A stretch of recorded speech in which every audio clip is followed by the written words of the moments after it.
Maintain করবেন ইনশাআল্লাহ।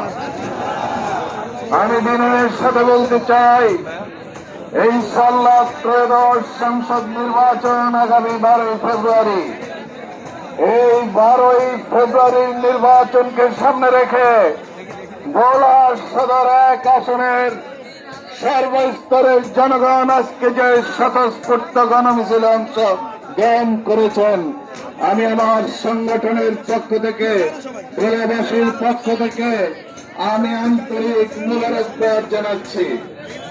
এই গণমিছিল প্রমাণ করেছে ইনশাআল্লাহ এই ভোলা তথা এই বাংলাদেশ জাতি ধর্ম বর্ণ নির্বিশেষে একটি সুখী সমৃদ্ধশালী দেশে পরিণত হবে ইনশাআল্লাহ।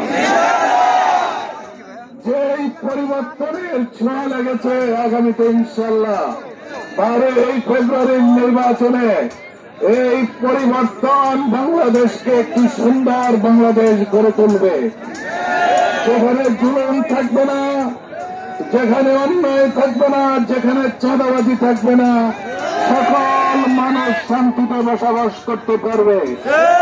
এবং